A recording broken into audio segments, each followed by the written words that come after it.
Hello, good day everyone. Basta po kayong lahat. Okay. Dibali update lang tayo sa Pinoy Fitness. So, dibali kaninang umaga bago mag-start mag-jogging, nag-check ako sa Pinoy Fitness, yung tinignan ko yung progress ko dun sa 500 kilometers na target distance na aking bubunuin. Ngayon, chinek ko. So, meron pa akong 3 days remaining. So, ganda yan. Trinay kong computein kung magkano yung kung ilan pala yung preferred or target distance ko for the day. So ganito yung naging computation ko. Hindi ko na mapapakita sa screen, explain ko na lang, pakinggan nyo na lang maigi. So 34 kilometers divided by 2 days. Kung halimbawa 2 days ko na lang nakukuhanin, Miyerkules, Huwebes hanggang bukas, Miyerkules ngayon. So meron akong 17 point something na kilometers na tatakbuhin ngayong araw at hanggang bukas para mabuo yung 34.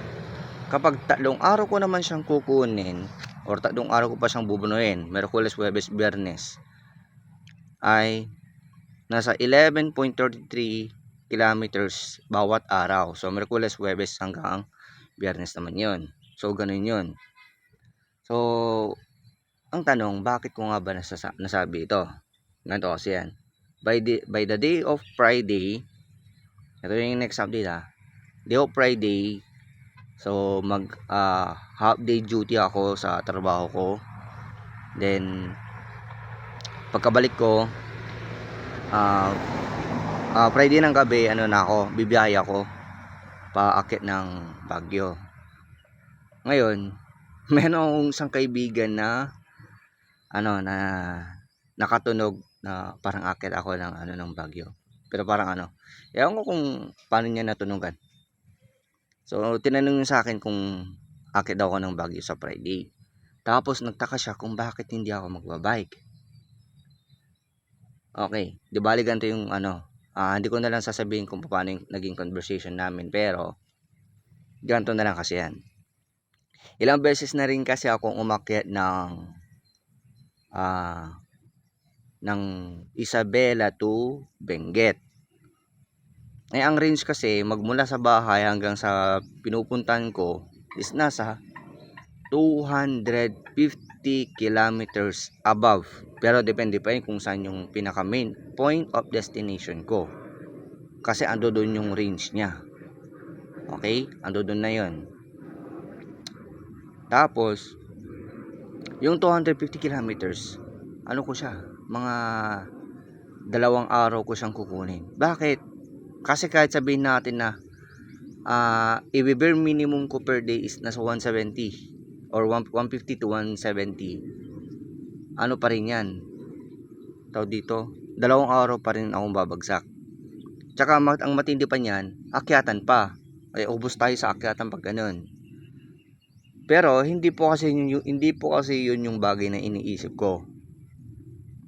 Una, marami po akong dala pag magbibiyaya ako. Buti sana ko ang dadalhin ko lang, bisikleta ko lang, mga tools sa bike pagka in case of emergency.